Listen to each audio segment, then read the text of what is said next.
তিপ্রামথা দলে ভাঙন অব্যাহত। প্রায় প্রতিদিনই কোথাও না কোথাও এই দল ছেড়ে কর্মী সমর্থকরা অন্য দলে যোগদান করছেন। শনিবার এমনই এক যোগদান সভা অনুষ্ঠিত হয় তেলিয়ামুড়া মহকুমার 29 নং কৃষ্ণপুর বিধানসভা কেন্দ্রের অন্তর্গত বিলাইহাম এলাকায়। এই যোগদান সভায় মন্ত্রী শুক্লাচরণ নোয়াতিয়ার হাত ধরে 30 পরিবারের 90 জন ভোটার তিপ্রামথা সহ বিভিন্ন রাজনৈতিক দল ত্যাগ করে আইপিএফটি দলে যোগদান করেন। মন্ত্রী তাদের হাতে দলীয় পতাকা তুলে দেন। পাশাপাশি এদিন আইপিএফটি দলের ইস্ট তেলিয়ামুড়া ডিভিশন কমিটির উদ্যোগে শীতবস্ত্র বিতরণ অনুষ্ঠান হয়। মন্ত্রী 175টি পরিবারের হাতে শীতবস্ত্র তুলে দেন। এদিনের এই অনুষ্ঠানে অন্যান্যদের মধ্যে উপস্থিত ছিলেন আইপিএফটি দলের রাজ্য কমিটির সাধারণ সম্পাদক স্বপন দেববর্মা, মঙ্গিয়াকামী আরডি ব্লকের চেয়ারম্যান সুনীল দেববর্মা সহ প্রমুখরা। সংশ্লিষ্ট কর্মসূচি শেষে এই এলাকার বাসিন্দা আগুনে ক্ষতিগ্রস্ত করঞ্জয় রিয়াং নামের এক ব্যক্তির বাড়িতেও পরিদর্শনে যান মন্ত্রী। আজকে আমাদের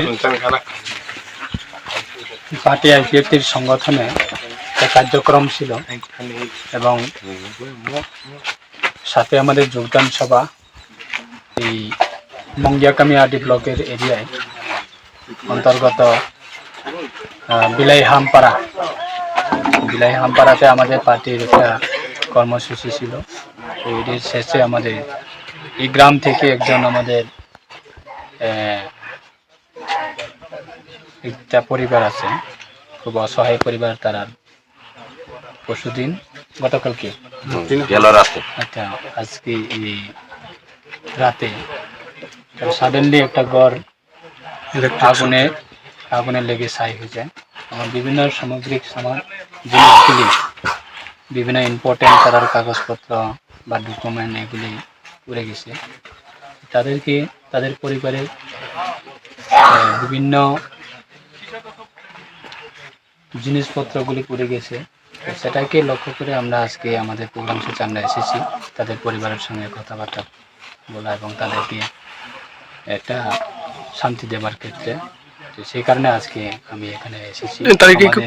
তাদেরকে কোনো রকম সরকারি সাহায্য সহযোগিতা কি করার কোনো পরিকল্পনা আছে? এই প্রোগ্রাম শেষে আমি প্রপার নেট কানেক্টিভিটি এরিয়াতে যখন পুষবে তখন আমাদের তেলিয়ামুড়া এসডিএম সাহেব আছে এবং বিডিও সাহেব আছে, তাদের সঙ্গে কথা বলি তাদেরকে কীভাবে আমাদের বিভিন্ন স্কিম রয়েছে সেই স্কিমের মাধ্যমে কীভাবে সহযোগিতা করা যায়, সাহায্য করা যায়, সেটা আমরা এসডিএম সাহেবকে আমি বলে দেব। CRI TV, channel for news and entertainment.